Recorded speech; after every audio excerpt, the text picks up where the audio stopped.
Bem-vindo aos Sussurros do Imaginário. Nosso canal é totalmente dedicado a audiobooks, proporcionando uma experiência imersiva para todos os amantes de boas histórias. Aqui, você pode relaxar e deixar sua imaginação fluir enquanto escuta os melhores títulos literários. Dica especial: para uma experiência ainda mais completa, recomendamos que você acompanhe o audiobook com o livro físico ou o e-book. Dessa forma, você poderá desfrutar tanto da narrativa quanto do texto original, unindo os dois mundos.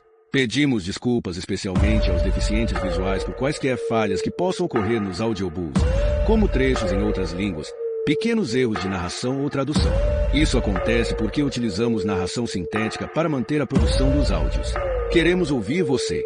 Sugira nos comentários livros que gostaria de ver aqui no canal. Não se esqueça de curtir, comentar e se inscrever para ficar por dentro de todas as novidades. Obrigado por estar conosco e bons sussurros.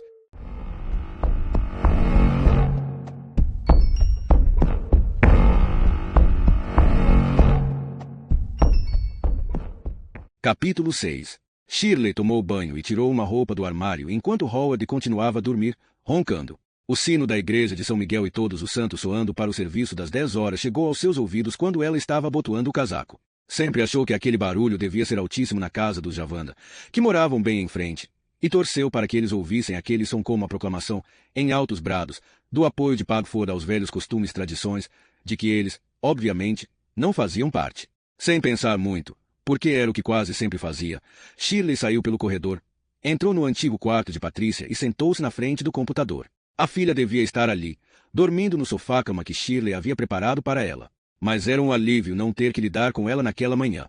Howard, que ainda cantarolava The Green Grass of Home, quando chegaram de volta a Ambleside já de madrugada, só deu pela falta de Patrícia quando Shirley enfiou a chave na porta da frente. "Onde está Pat?" perguntou ele, num sussurro, recostado no portal. "Ah, ela ficou chateada porque Melly não quis vir", respondeu Shirley com um suspiro. "Tiveram uma briga ou algo assim. Deve ter voltado para casa para tentar acertar as coisas. Sempre uma emoção extra", exclamou ele, esbarrando nas paredes do estreito corredor, a caminho do quarto. Shirley entrou no seu site de medicina favorito. Quando digitou a primeira letra do termo que queria procurar, o site exibiu novamente as definições das injeções de adrenalina. Ela então aproveitou para rever rapidamente como agiam e como deviam ser utilizadas, porque talvez ainda tivesse a chance de salvar a vida do rapazinho que trabalhava no café. Em seguida digitou com todo cuidado a palavra eczema, e ficou sabendo, não sem alguma decepção, que a doença não era infecciosa, e portanto não poderia ser usada como desculpa para demitir Sukinder Javanda. Por pura força do hábito, digitou o endereço do site do Conselho Distrital de Pagford e clicou na área de mensagens. Agora era capaz de reconhecer de cara, só pelo formato e pelo tamanho, o nome _fantasma _de _Belry _Fibroter, exatamente como um apaixonado reconhece de imediato a nuca da mulher amada, ou a forma de seus ombros ou o seu jeito de andar. Bastou uma olhada nas mensagens recentes para quase explodir de empolgação. O fantasma não a tinha abandonado. Sabia que a explosão da Javanda não poderia passar em branco. O caso do representante máximo de Pagford leu a frase, mas a princípio não entendeu nada. Estava esperando ver ali o nome de Parminder. Leu de novo e quase perdeu o fôlego, como alguém que é atingido por um balde de água fria. Há anos que Howard Mollison, o representante máximo de Pagford, e Maureen Love, moradora de longa data do vilarejo, são muito mais do que meros sócios. É do conhecimento de todos que Maureen prova regularmente os mais finos salames de Howard. Aparentemente a única pessoa que não está a par desse segredo é Shirley, esposa de Howard. Paralisada na cadeira, Shirley pensou, não é verdade. Não podia ser verdade. Tinha desconfiado disso uma ou duas vezes. Chegou até a fazer algumas insinuações a Howard. Não ia acreditar naquilo. Não podia acreditar naquilo. Mas os outros acreditariam. Acreditariam no fantasma. Todos acreditavam nele. Quando tentou remover a mensagem do site, atrapalhou-se toda, porque as suas mãos pareciam até luvas vazias, inertes, desajeitadas. Enquanto aquela mensagem permanecesse ali, a cada segundo mais alguém poderia lê-la, acreditar nela, rir dela, transmiti-la para o jornal local. Howard e Maureen. A mensagem foi apagada. Shirley ficou sentada ali, olhando para o monitor, com os pensamentos correndo como ratos numa caixa de vidro, tentando escapar, mas não havia nenhuma saída, nenhum apoio para os pés, nenhuma maneira de voltar para aquele lugar feliz onde ela vivia antes de ver aquela coisa horrorosa, exibida publicamente para o mundo inteiro ver. Ele tinha rido de Maureen. Não, ela tinha rido de Maureen. Howard tinha rido de Kenneth. Sempre juntos, nas férias, no trabalho, nos passeios de fim de semana. A única pessoa que não está a par desse segredo Ela e Howard não precisavam de sexo. Dormindo há anos em camas separadas, tinham um acordo tácito. Prova regularmente os mais finos salames de Howard. A mãe de Shirley estava viva ali no quarto ao seu lado, rindo e debochando dela, derramando o vinho que bebia. Shirley não suportava esse tipo de riso. Nunca conseguiu aguentar obscenidades e escárnio. Levantou-se de um salto, tropeçando nos pés da cadeira, e correu para o quarto. Howard ainda estava dormindo, deitado de barriga para cima, roncando como um porco. Howard, disse ela. Howard. Ele demorou alguns minutos para acordar. Estava confuso e desorientado, mas, parada ali ao seu lado, Shirley ainda o via como um cavaleiro protetor que poderia salvá-la. Howard, o fantasma de Belry Firebroter, postou mais uma mensagem. Ligeiramente irritado por ter sido acordado assim tão bruscamente, Howard fez um grunhido e enfiou o rosto no travesseiro. E sobre você, disse Shirley. Em geral, ela e Howard não diziam claramente o que pensavam. E Shirley sempre gostou disso. Mas hoje queria ir direto ao assunto. E sobre você, repetiu ela, e Maureen, segundo ele, vocês têm um caso. Howard passou a mão enorme pelo rosto e esfregou os olhos. Shirley estava convencida de que ele os esfregou muito mais do que o necessário. O quê? Indagou ele, enquanto tinha o rosto protegido pela mão. Que você e Maureen têm um caso. De onde ele tirou isso? Não havia naquela pergunta negação, nem ofensa, nem riso de incredulidade. Apenas a preocupação com relação à fonte daquela informação. Dali em diante, Shirley sempre se lembraria daquele momento como uma morte, uma vida efetivamente encerrada.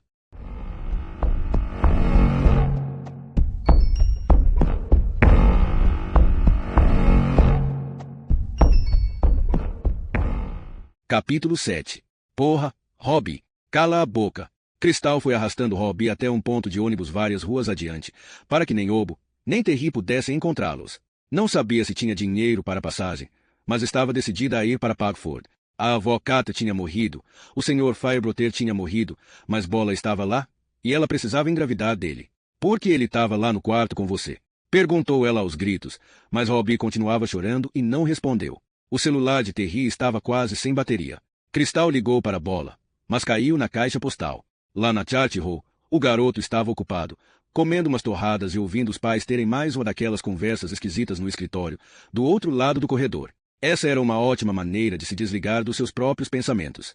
No seu bolso, o telefone vibrou, mas ele não atendeu. Não havia ninguém com quem quisesse falar. Andrew não era.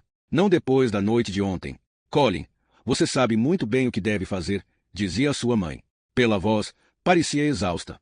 Por favor, Colin, nós jantamos com eles no sábado à noite. Na véspera da morte dele. Fui eu que fiz o jantar. E se, Colin, você não colocou nada na comida? Pelo amor de Deus. Eu estou aqui fazendo isso. Não tenho nada que fazer isso. Colin, você sabe muito bem que eu não tenho que entrar nesse jogo. E o seu toque que está fazendo você pensar essas coisas. Mas eu posso ter colocado, Tess. De repente me passou pela cabeça. E se eu pus alguma coisa? Então por que é que nós estamos vivos? Você, eu e Mary. Eles fizeram uma autópsia, Colin. Mas ninguém nos deu nenhum detalhe. Mary não nos disse nada. Acho que é por isso que ela não quer mais falar comigo. Está desconfiada. Colin, pelo amor de Deus. A voz de Tess era agora um sussurro insistente, baixo demais para ser ouvido. O celular de Bola vibrou novamente. O garoto tirou o aparelho do bolso. Era o número de Cristal. Ele atendeu. Oi, disse Cristal, e ele ouviu alguma coisa que parecia uma criança gritando. A gente pode se encontrar? Não sei. Não, respondeu ele, bocejando. Estava pretendendo ir para a cama. Tô indo para Pagford de ônibus. A gente podia dar uma volta. Na véspera. Ele agarrou Gaia Baldwin lá na grade, do lado de fora do salão da igreja, até ela o empurrar e começar a vomitar. Depois, quando ela começou a brigar com ele de novo, Bola decidiu voltar para casa e deixar ela ali. Não sei. Não, repetiu ele. Estava se sentindo muito cansado, muito triste. Ah, vamos, insistiu a garota. Bola ouviu a voz de Colin vindo lá do escritório. Isso é o que você diz. Mas será que ia aparecer? E se eu? Não podemos continuar com isso, Colin. Você sabe que não deve levar essas ideias a sério. Como pode dizer isso? Como não levar isso a sério? Se eu for o responsável. Tá bom, disse Bola. Encontro você daqui a 20 minutos em frente ao pub lá na praça.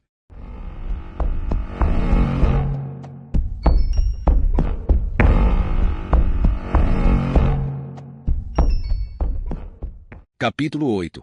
Finalmente, Samantha teve que sair do quarto de hóspedes, porque estava com muita vontade de fazer xixi. Tomou uns goles de água gelada direto da torneira do banheiro até se sentir enjoada, Engoliu 2 comprimidos de paracetamol que apanhou no armário de remédios acima da pia e depois tomou um banho. Vestiu-se sem se olhar no espelho. Fez tudo isso tentando distinguir algum ruído que lhe indicasse onde estaria Miles, mas a casa parecia completamente silenciosa. Talvez ele tivesse levado Lexi a algum lugar, pensou ela, longe da mãe bêbada, devassa e papa-anjo.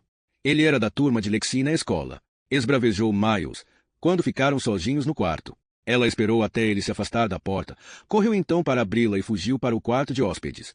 A náusea e a mortificação a inundavam. Adoraria poder esquecer, apagar aquilo tudo, mas ainda via nitidamente o rosto do garoto quando ela se atirou sobre ele. Lembrava direitinho a sensação do corpo dele contra o seu, aquele corpo tão magro, tão jovem. Se ao menos fosse Vikramjavanda, poderia haver alguma dignidade naquilo tudo. Estava precisando de um café. Não podia ficar ali no banheiro para sempre. Quando, porém, se virou para abrir a porta, viu o próprio reflexo no espelho e quase perdeu a coragem. Estava com o rosto inchado, mal podia abrir os olhos, e as linhas da sua pele pareciam mais acentuadas por causa da noite mal dormida e da desidratação. Ah, meu Deus! O que ele deve ter pensado de mim? Miles estava sentado na cozinha quando ela entrou. Samantha nem olhou para o marido. Foi direto até o armário onde ficava o café. Mas, antes mesmo que abrisse a porta, ele lhe disse, "Tem café aqui." "Obrigada," murmurou ela, e encheu uma caneca com a bebida, evitando encará-lo. "Mandei Lexi para a casa dos meus pais," disse Miles. "Precisamos conversar." Samantha se sentou. "Então vamos lá," disse ela. "Vamos lá. E tudo o que tem a dizer. E você que quer conversar. Ontem à noite, na festa de aniversário do meu pai, saí procurando você e fui encontrá-la agarrada com um garoto de 16 anos. De 16 anos, confirmou Samantha. Já é maior de idade. Menos mal." Ele a olhava, atônito. "Você acha isso engraçado? Se me visse tão bêbado a ponto de nem me dar conta." "Mas eu me dei conta," interrompeu Samantha. Recusava-se a ser outra Shirley, que encobria tudo com os panos quentes de uma ficção bem comportada. Queria ser honesta, queria atravessar aquela espessa camada de complacência que encobria o rapaz que tinha amado um dia e que mal conseguia reconhecer. "Você se deu conta? De quê?" perguntou Miles. Ficou tão óbvio que ele esperava constrangimento e arrependimento que ela quase riu. "De que estava beijando o garoto," respondeu Samantha. Miles a encarou bem nos olhos, e ela perdeu a coragem, porque sabia exatamente o que ele diria em seguida. E se Lexi tivesse entrado naquela cozinha? Samantha não tinha resposta para aquela pergunta. A ideia de Lexi ficar sabendo do que tinha acontecido lhe deu vontade de fugir dali e nunca mais voltar. E se o garoto lhe contasse? Eles foram colegas de escola. Ela tinha esquecido como era Pagford.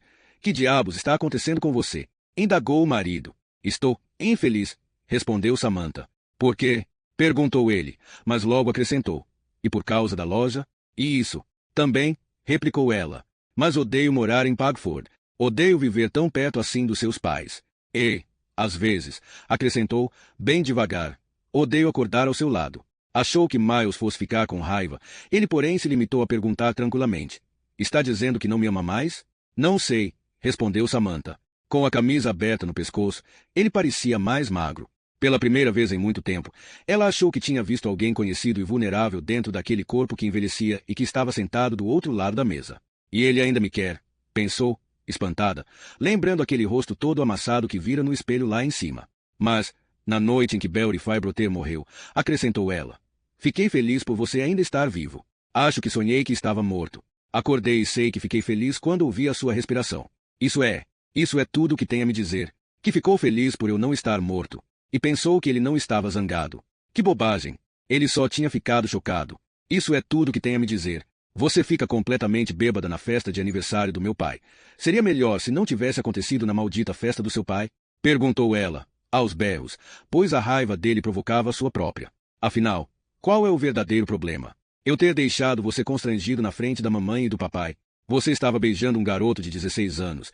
Talvez ele seja o primeiro de muitos outros," gritou Samantha, levantando-se da mesa e colocando a caneca na pia com força. A asa da caneca quebrou e ficou na sua mão. "Você não entende, Miles? Não aguento mais. Odeio a porra da nossa vida, e odeio a porra dos seus pais. Mas não se importa que eles paguem o colégio das meninas. Odeio ver você se transformando no seu pai bem diante dos meus olhos. Que nada, você simplesmente não gosta de me ver feliz quando está. Porque o meu querido marido não dá a mínima para como estou me sentindo. Tem tanta coisa para fazer por aqui. E você prefere ficar sentada em casa, emburrada. Não pretendo ficar sentada em casa nunca. Mas, Miles, não vou pedir desculpas por participar das questões da comunidade. Bem, Eu estava falando sério quando disse que você era a pessoa menos indicada para ocupar o lugar dele. O quê? Perguntou Miles, levantando-se tão bruscamente que a cadeira caiu para trás. Mas Samantha já estava se dirigindo para a porta da cozinha. Isso mesmo que você ouviu, respondeu ela, aos berros. Como eu disse naquela carta, Miles, você é a pessoa menos indicada para ocupar o lugar de Belry Firebrother. Ele era sincero. A carta era sua. Isso mesmo, disse ela, ofegante, com a mão na maçaneta da porta. Fui eu que mandei aquela carta, numa noite em que bebi demais enquanto você estava no telefone com a sua mãe. E, acrescentou, abrindo a porta, também não votei em você. A expressão dele a deixou furiosa. No corredor, ela calçou uns tamancos, o primeiro par de sapatos que encontrou, e saiu porta afora, antes que ele pudesse alcançá-la.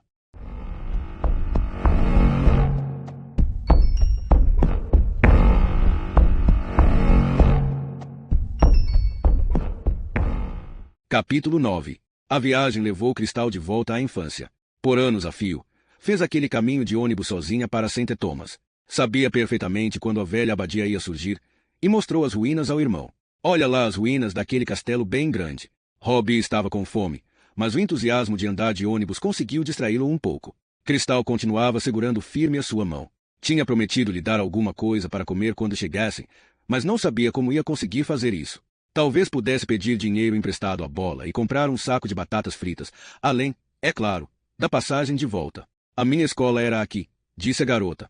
Robbie passava os dedos pelos vidros sujos da janela, criando umas formas abstratas. Sua escola também vai ser aqui. Quando lhe dessem uma casa, por causa da gravidez, com toda certeza ia ser lá em Fields. Ninguém quer comprar casas naquele bairro, porque estão todas caindo aos pedaços. Mas Cristal achava que isso era até bom, porque, apesar do péssimo estado daquelas casas, Robbie e o bebê ficariam na área de abrangência da St. Thomas. De qualquer modo, era quase certo que os pais de Bola lhe dessem dinheiro para comprar uma máquina de lavar, pois ela ia ser a mãe do neto deles. Quem sabe até não iam ter televisão.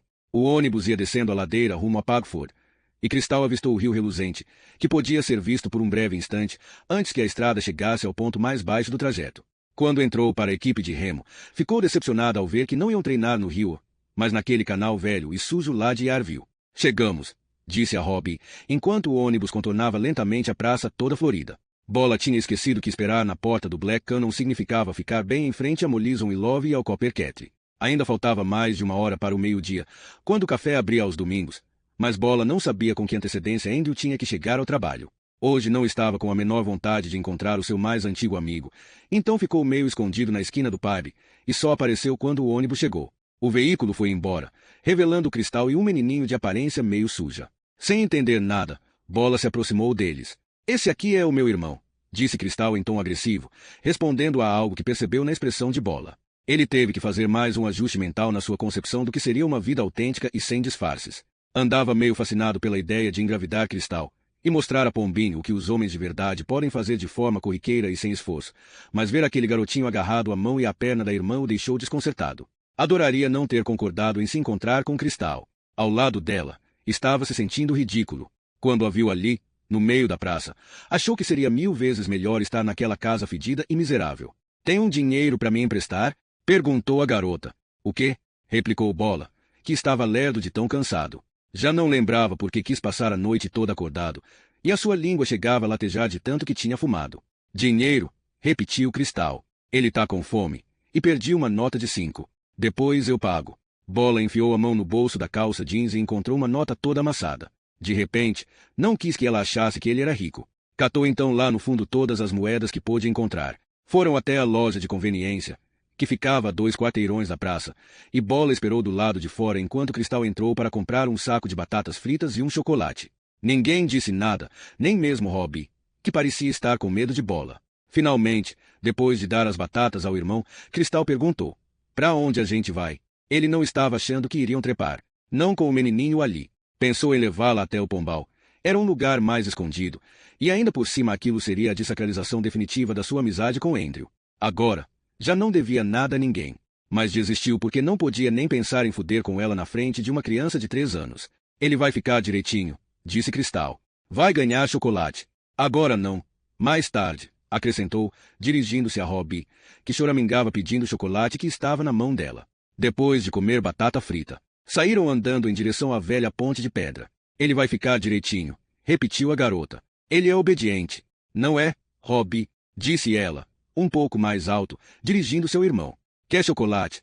Pediu o menino. Tá, daqui a pouco. Sabia que ia precisar ser bem legal com Bola hoje. No ônibus, percebeu que ter levado Robbie tornaria as coisas mais difíceis, embora não houvesse outro jeito. O que aconteceu com você? Teve uma festa ontem à noite, respondeu Bola. Ah, é. Quem estava lá? Ela teve que esperar pela resposta porque o garoto bocejou, se espreguiçando. Arf Price, Sukim der Javanda. Gaia Bowden. Ela mora em Padford? Perguntou Cristal, agressiva. Mora, na Hope Street. Sabia onde ela morava porque Andrew tinha deixado escapar essa informação. O amigo nunca tinha lhe dito que gostava dela, mas, nas poucas matérias em que estavam na mesma turma, Bola reparou que ele passava quase o tempo todo olhando para a garota. Notou também que Andrew ficava bem atrapalhado quando estava perto de Gaia ou quando alguém falava dela. Cristal, por sua vez, estava pensando na mãe de Gaia, a única assistente social de quem já gostou, a única que conseguiu alcançar a sua mãe. Então ela morava na Hope Street, na mesma rua que a avó Kat, e provavelmente estava lá a essa hora. Mas Kai não estava mais com elas. Mattie tinha voltado a ser a sua assistente social. De todo modo, sabia que não tinha nada que ir incomodá-la em casa. Uma vez, Shane Tully seguiu a assistente social até a casa dela, e o juiz lhe deu ordem de restrição.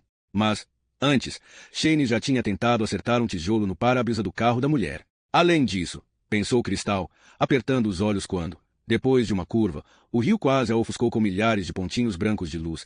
Kai continuava responsável pelos relatórios, pelo dossiê, e ainda detinha o poder de decisão. Ela parecia bem legal, mas nenhuma das soluções que encontrasse poderia manter Cristal e Robbie juntos.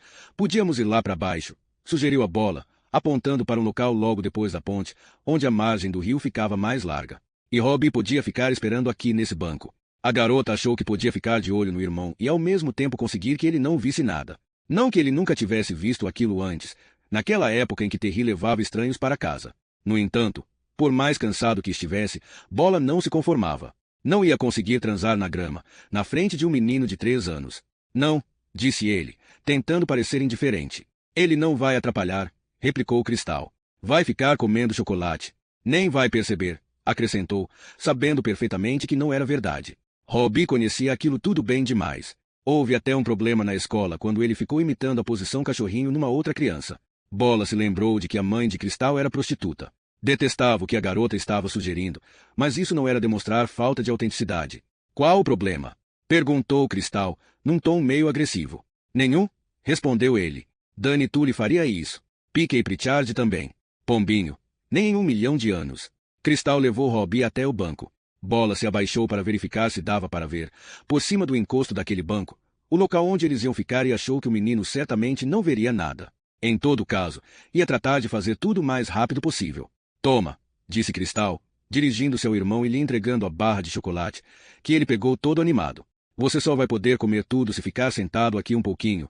Tá, você vai ficar sentado aqui, e eu vou ficar logo ali, perto das plantas. Entendeu, Robbie? Entendi, respondeu o menino, feliz da vida, com as bochechas já todas sujas de chocolate e caramelo.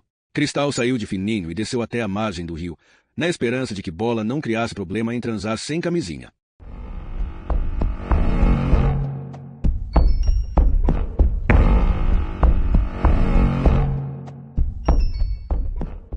Capítulo 10.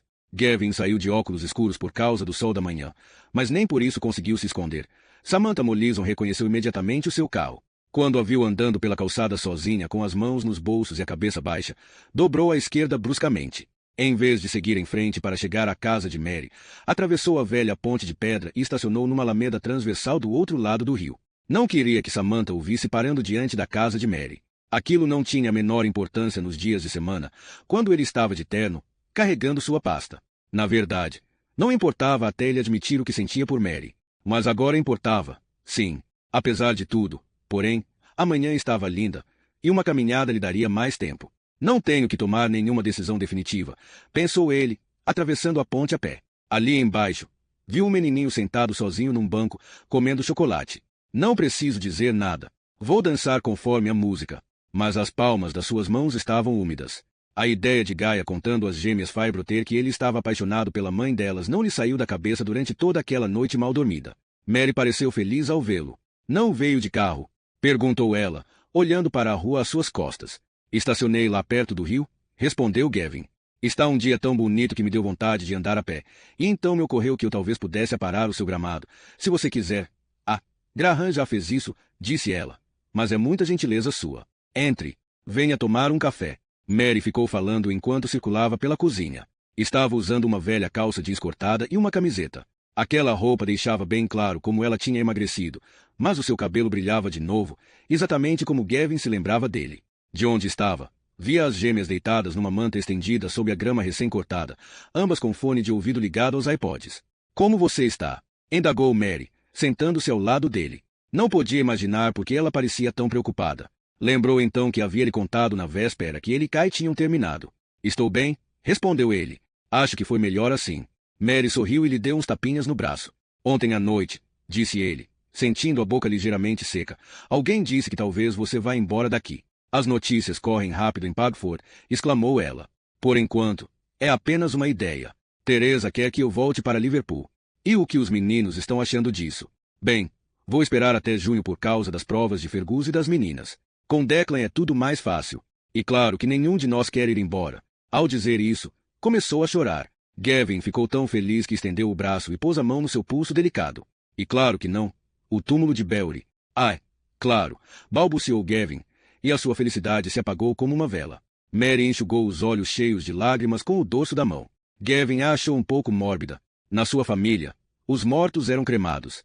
O enterro de Belry foi o segundo a que ele compareceu na vida, e detestou cada detalhe daquela cerimônia. Na sua opinião, as sepulturas eram apenas marcos para o lugar onde um cadáver estava se decompondo.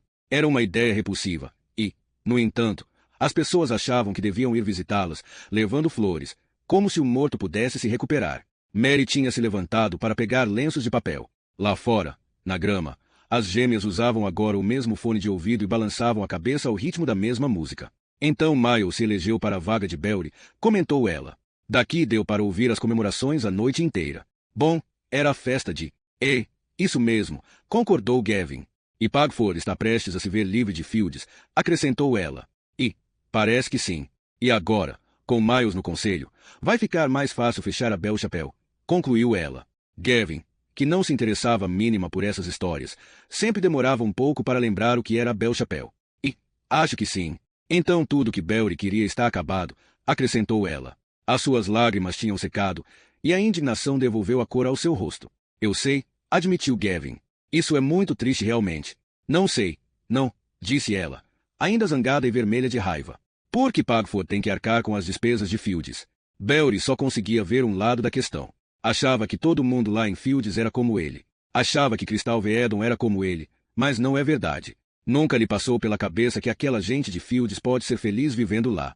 E, concordou Gavin, feliz da vida por ver que ela discordava de Belry, e sentindo como se a sombra do seu túmulo não estivesse mais ali entre eles. Entendo o que quer dizer. Pelo que ouvi sobre Cristal Veedon, ele dedicou a ela mais tempo e mais atenção do que dedicava às próprias filhas, disse Mary. E ela não deu um centavo para a coroa do enterro dele. As garotas me contaram. Toda a equipe de remo contribuiu, menos Cristal. E nem foi ao enterro, depois de tudo que ele fez por ela. E, isso mostra... Desculpe, mas não consigo parar de pensar nessa história toda, interrompeu ela, agitada. Não posso me impedir de pensar que ele ainda queria que eu me preocupasse com a maldita Cristal Veedon. Não consigo esquecer isso. No seu último dia de vida, não fez nada para melhorar aquela dor de cabeça terrível, porque ficou escrevendo a droga daquele artigo. Eu sei, disse Gavin. Eu sei. Acho, principiou ele, com a sensação de estar pisando numa velha ponte de cordas, que essa é uma coisa típica dos homens. Miles é igual. Samantha não queria que ele se candidatasse para o conselho, mas ele se candidatou. Sabe, tem homens que gostam mesmo do poder. Belry não se interessava pelo poder, exclamou Mary, e Gavin rapidamente voltou atrás. Não, não, claro que não. O que ele queria? Ele simplesmente não podia evitar, interrompeu Mary. Achava que todo mundo era como ele, que bastava estender a mão para que as pessoas começassem a melhorar. E, disse Gavin, o problema é que existem outras pessoas que podem precisar dessa mão. Na nossa própria casa. Isso mesmo, concordou ela, recomeçando a chorar. Mary, principiou Gavin, levantando da cadeira e se aproximando dela, agora estava naquela ponte de corda, sentindo um misto de pânico e ansiedade. Olhe, eu sei que ainda é cedo. Quero dizer, é cedo demais. Mas você vai encontrar alguém. Aos 40, disse ela, soluçando, com 4 filhos, muitos homens, prosseguiu ele, mas mudou de ideia. Não queria que ela achasse que tinha muitas opções. O homem certo, corrigiu-se, não vai ligar para o fato de você ter filhos. De todo modo, eles são ótimos. Qualquer um gostaria de conviver com eles. Ah, Gavin, você é tão bom, disse Mary, mais uma vez enxugando os olhos. Ele passou o braço pelos seus ombros, e ela não tentou se desvencilhar. Ficaram assim, em silêncio, enquanto ela assoava o nariz, e depois ele percebeu que ela estava tentando se afastar. Mary, disse ele. O quê? Tenho que. Mary, acho que estou apaixonado por você. Por alguns segundos, Gavin sentiu o imenso orgulho de um paraquedista que deixa a terra firme para se lançar no espaço infinito. Mas ela se afastou. Gavin, desculpe, disse ele, percebendo, assustado, a expressão de repulsa que havia no seu rosto. Queria que ficasse sabendo disso por mim. Disse a Kai que era por isso que queria me separar dela. E tive medo de que alguém pudesse vir lhe contar isso. Não teria dito nada por enquanto. Poderia esperar meses, até anos, acrescentou, tentando trazer de volta o sorriso ao seu rosto e a disposição que ela demonstrou quando lhe disse que ele era tão bom. Mas Mary fazia que não com a cabeça, com os braços cruzados diante do peito magro. Gavin, eu nunca, jamais. Esqueça o que eu disse, pediu ele, tolamente. Vamos esquecer tudo isso. Achei que você tivesse entendido, prosseguiu ela. Ele concluiu que devia saber que ela estava aprisionada na armadura invisível da dor, e que aquilo devia protegê-la. Mas eu entendo, mentiu. Não teria lhe dito nada assim. Belry sempre disse que você tinha uma queda por mim. Não, exclamou ele, aflito. Acho você um homem tão bacana, disse ela, ofegante. Mas eu não. Quer dizer, mesmo que eu... Não, disse ele bem alto, tentando abafar a voz dela. Eu entendo. Ouça, é melhor eu ir embora. Não precisa. Mas agora ele quase a odiava. Tinha entendido o que ela estava tentando dizer. Mesmo que eu não estivesse sofrendo pela morte do meu marido, não ia querer você. Aquela visita de Gavin tinha sido tão breve que, quando Mary, ligeiramente trêmula, jogou fora o café na pia, ele ainda estava quente.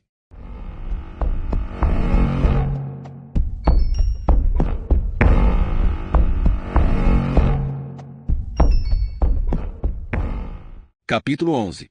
Howard disse a Shirley que não estava se sentindo muito bem, que achava melhor ficar na cama e descansar e que o Coppercat poderia passar uma tarde sem ele. Acrescentou, vou ligar para Mo. Não, pode deixar que eu ligo, retrucou Shirley, prontamente. Quando fechou a porta do quarto, Shirley pensou, ele está usando a desculpa do coração. Howard tinha dito ainda, não seja boba, Shiro. Isso é bobagem, pura bobagem, e ela não insistiu. Todos aqueles anos evitando com cuidado os assuntos espinhosos, Shirley perdeu literalmente a fala quando a filha Patrícia, então com 23 anos, lhe disse, eu sou gay, mãe, tinham feito algo se calar dentro dela. A campainha tocou. Lexi disse, papai me mandou vir pra cá. Ele e a mamãe têm que fazer alguma coisa. Cadê o vovô? Na cama, respondeu Shirley. Ele exagerou um pouco ontem à noite. A festa estava ótima, não estava? Perguntou a garota. Maravilhosa, concordou Shirley, sentindo uma tempestade se formar dentro dela. Depois de um tempo, Shirley já estava cansada da tagarelice da neta. Que tal almoçar lá no café? Sugeriu. Howard, disse, então, aproximando-se da porta fechada do quarto. Estou levando Lexi para almoçar no café.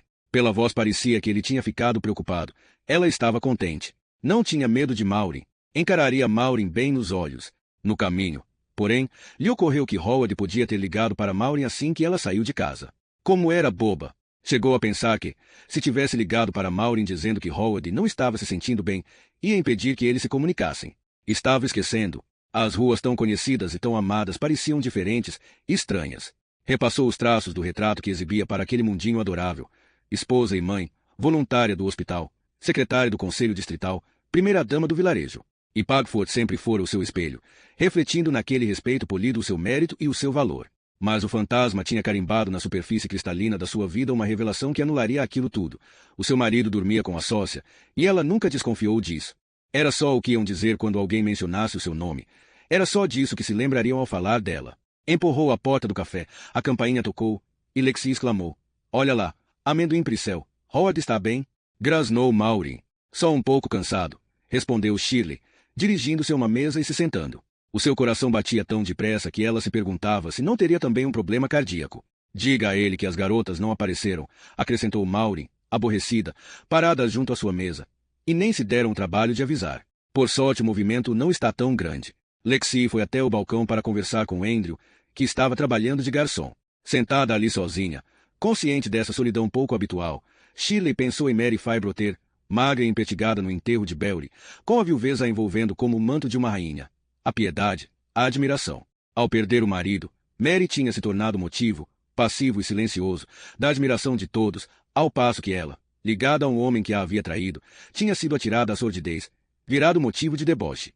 Tempos atrás, lá em Yarville, alguns homens tinham feito umas piadas grosseiras com ela por causa da reputação da sua mãe, muito embora ela própria fosse a mais pura das criaturas.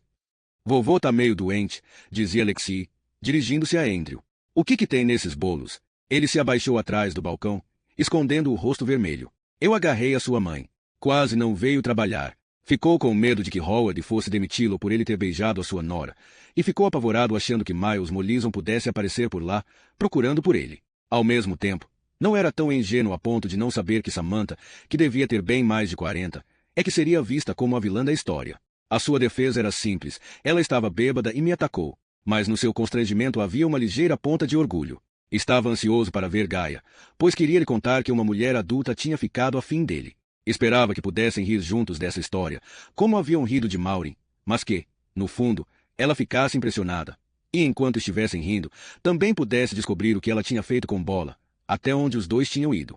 Estava disposto a perdoá-la. Ela também estava bêbada, mas Gaia não apareceu. Foi buscar um guardanapo para Alexei e quase esbarrou na esposa do patrão, que estava parada junto do balcão, segurando a sua injeção de adrenalina. Howard me pediu para verificar uma coisa, disse Shirley. E essa seringa não devia ficar guardada aqui. Vou botar ela lá nos fundos.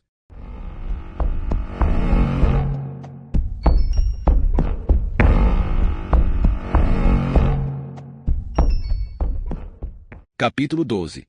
Quando já tinha comido mais da metade do chocolate, Robbie ficou com muita sede. Cristal não comprou nada para ele beber. Desceu do banco e se agachou na grama quentinha, de onde podia ver a irmã no meio dos arbustos com aquele estranho. Pouco depois, saiu andando pela margem do rio, na direção dos dois.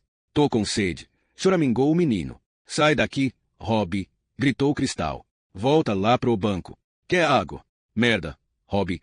Fica lá no banco. Daqui a pouquinho vou comprar alguma coisa para você beber. Sai daqui. Ele subiu de novo a margem escorregadia do rio, chorando. Estava acostumado a não ter o que queria, mas também a desobedecer, porque as regras e as broncas dos adultos eram absolutamente arbitrárias. Por isso, tinha aprendido a conquistar uns pequenos prazeres onde e quando pudesse. Como estava zangado com Cristal, afastou-se um pouco do banco e foi andando para a rua. Um homem de óculos escuros veio pela calçada na sua direção. Gavin esqueceu onde tinha deixado o carro. Saiu às pressas da casa de Mary e desceu a Chart Row. Só percebeu que tinha virado para o lado errado quando chegou perto da casa de Miles e Samantha. Sem querer passar de novo pela casa dos Firebroter, deu uma volta bem maior para chegar até a ponte. Viu o menino sujo de chocolate, mal cuidado e repugnante, e passou direto. A sua felicidade estava em frangalhos. Quase desejou ir até a casa de Kai para que ela o consolasse em silêncio. Ela sempre era mais carinhosa quando ele estava triste. Aliás, foi por isso que se interessou por ela no começo. O barulhinho da água correndo só fez aumentar a sede de Robbie. Ele continuou chorando mais uns instantes, mudou de rumo e se afastou da ponte, voltando para o lugar onde Cristal estava escondida. Os arbustos tinham começado a balançar. Continuou andando, querendo beber alguma coisa. De repente, percebeu um buraco na cerca que ficava à esquerda da rua. Chegando lá, espiou pela brecha e viu um campo de futebol. Robbie se esgueirou pela tal brecha e ficou olhando todo aquele verde, com aquelas castanheiras altas e as través dos gols. Sabia o que era aquilo porque o seu primo Danny havia lhe mostrado como chutar uma bola lá no parquinho perto de casa. O menino nunca tinha visto tanto verde assim. Uma mulher estava atravessando o campo, de braços cruzados e cabeça baixa. Samantha saiu andando sem rumo. Só queria andar. Andar por qualquer lugar, desde que não fosse perto da Chart Row. Estava se fazendo 1000 perguntas e tinha chegado a muito poucas respostas. E uma das coisas que se perguntou foi se não teria exagerado quando contou a Miles que havia escrito aquela carta idiota quando estava bêbada, e que tinha mandado por puro despeito. Aquilo agora lhe parecia uma besteira muito grande. Ao erguer os olhos, avistou Robbie. Nos fins de semana, era comum as crianças passarem por aquele buraco da cerca para brincar no campo de futebol. Até as suas filhas tinham feito isso quando eram mais novas. Dirigiu-se para o portão e se afastou do rio, seguindo em direção à praça. Por mais que tentasse, não conseguia se livrar da aversão que sentia por si mesma. Robbie passou de volta pelo buraco na cerca e por alguns instantes foi atrás daquela mulher que andava depressa, mas logo a perdeu de vista. Não queria jogar fora o resto do chocolate que derretia na sua mão, mas estava com tanta sede. Talvez Cristal já tivesse acabado. Saiu andando, então, na direção contrária.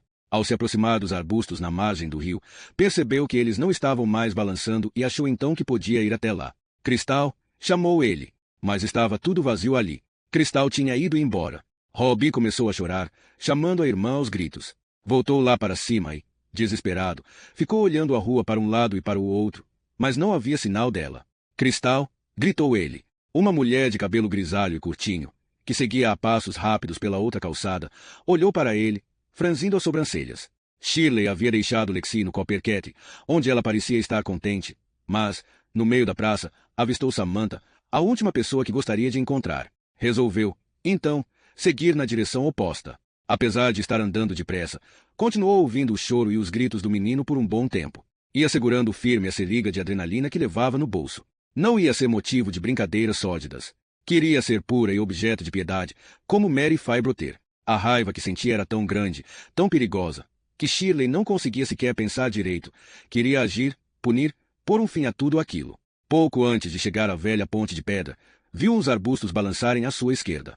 Deu uma olhada, e o que viu de relance foi algo repulsivo, desprezível, e isso a deixou ainda mais decidida.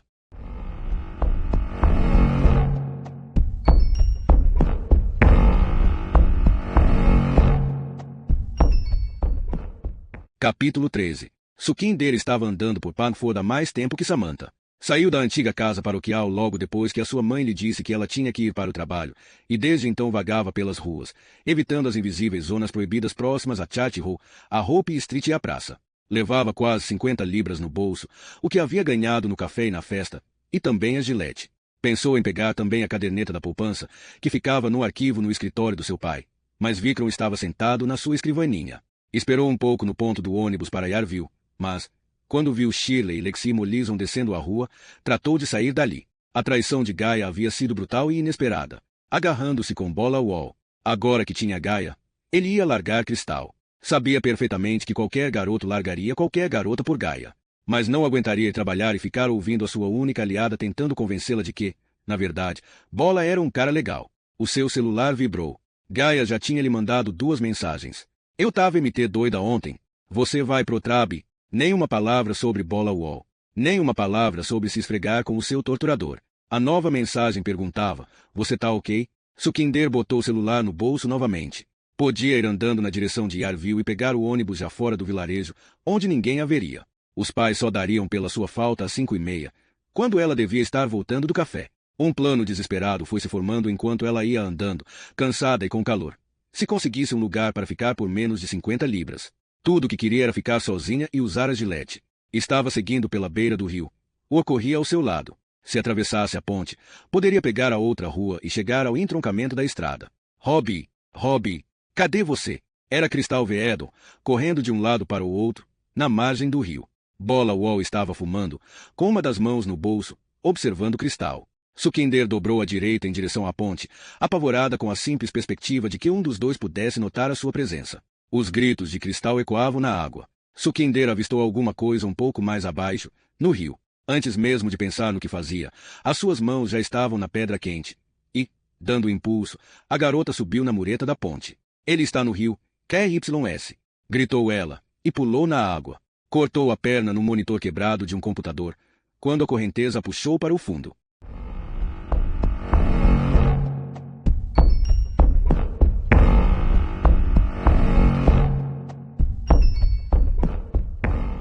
Capítulo 14. Ao abrir a porta do quarto, tudo o que Shirley viu foram 2 camas vazias. O seu plano de justiça exigia um Howard adormecido.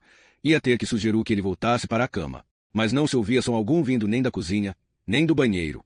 Shirley estava preocupada, achando que podia ter se desencontrado dele porque voltou para casa pela margem do rio. Vai ver que ele se vestiu e foi trabalhar. A essa altura podia estar com Maury na salinha dos fundos, falando dela. Podia até estar planejando se divorciar dela para casar com Maury, agora que o jogo tinha acabado e não havia mais por que fingir. Entrou na sala de estar quase correndo, com a intenção de ligar para o Coppercat. Howard estava de pijama, caído no chão. Tinha o rosto arroxeado e os olhos esbugalhados. Pela boca, fazia um barulho sibilante. Com uma das mãos segurava o próprio peito quase sem forças. O paletó do pijama tinha subido. Dava para ver perfeitamente o pedaço de pele irritada, onde ela planejava espetar a agulha. Os olhos de Howard encontraram os seus num apelo mudo. Shirley o encarou, aterrorizada, e saiu correndo da sala. A primeira coisa que fez foi esconder a seringa numa lata de biscoitos. Depois a pegou de volta e a enfiou atrás dos livros de culinária. Voltou correndo para a sala, pegou o telefone e ligou para a emergência. Pagford, para o chalé da margem do Our. A ambulância já está a caminho. Ah, muito obrigada, graças a Deus, disse Shirley, e estava quase desligando quando percebeu o que a mulher tinha dito e gritou. Não é o chalé da margem do Our. Mas a telefonista já tinha desligado, e ela teve que ligar novamente. Estava tão apavorada que deixou cair o aparelho. No carpete, ao seu lado, aquele sibilar da respiração de Howard estava ficando cada vez mais fraco. Não é o chalé da margem do Our, gritou ela. É para o Evertree Crescent, número 36, em Pagford. O meu marido está tendo um ataque cardíaco.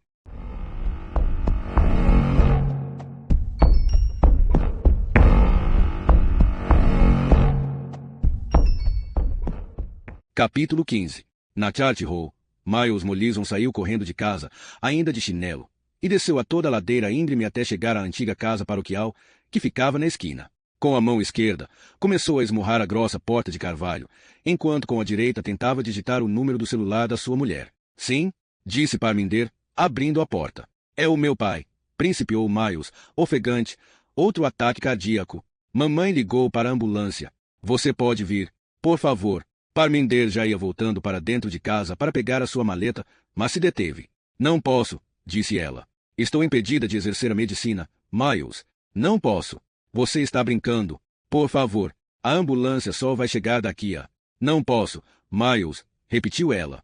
Ele deu meia volta e saiu correndo pelo portão, que estava aberto. Logo adiante, viu Samantha atravessando o jardim de casa. Gritou o seu nome, com a voz embargada, e ela se virou, surpresa. A princípio, achou que aquele pânico era por sua causa. Papai, teve um ataque cardíaco. A ambulância está chegando. A maldita Parminder Javanda não quis vir. Meu Deus! Exclamou Samantha. Ah, meu Deus! Entraram no carro às pressas e subiram a rua. Miles, de chinelo, Samantha, com aqueles tamancos que tinham feito várias bolhas nos seus pés. Ouça, Miles, uma sirene. A ambulância já chegou. Mas quando entraram no Evertree Crescent, não havia nada ali. E o barulho da sirene já tinha sumido. Num gramado, a 1 quilômetro dali, Sukhinder Javanda vomitava a água do rio debaixo de um salgueiro, enquanto uma senhora idosa a envolvia com umas mantas que já estavam quase tão encharcadas quanto as roupas da garota. Ali perto, o homem que estava passeando com o cachorro e tirou Sukhinder da água, puxando-a pelo cabelo e pelo moletom, estava agachado junto a um corpo pequeno e inerte. Sukhinder teve a impressão de sentir Robbie se debater quando ela o pegou, mas talvez tenha sido a correnteza cruel do rio que o puxou com força, tentando arrancá-lo dos seus braços. Ela era boa nadadora, mas o Ora puxou para o fundo, arrastando-a para onde bem quis, sem que ela pudesse resistir. A água levou além da curva mais abaixo e a empurrou para a terra. Sukhinder conseguiu gritar, e foi então que viu o homem com um cachorro correndo na sua direção. Não tem jeito, disse o tal homem, que tinha passado 20 minutos tentando reanimar o corpinho de Robbie. Ele se foi. Sukhinder começou a chorar e desabou no chão frio e úmido, tremendo desesperadamente. Quando se ouviu o som da sirene, já era tarde demais. Enquanto isso, em Evertree Crescent, os paramédicos lutavam para deitar Howard na maca. Miles e Samantha tiveram que ajudar. Vamos atrás da ambulância. Você vai com papai, gritou para Shirley, que parecia atordoada e nada disposta a entrar no veículo. Maureen, que acabará de despachar o último cliente do Coppercat, estava parada na soleira da entrada. Quantas sirenes! Disse ela, virando a cabeça para trás para falar com Andrew, que estava limpando as mesas, exausto. Deve ter acontecido alguma coisa. E respirou fundo, como se esperasse sentir o cheiro da tragédia no ar quente da tarde.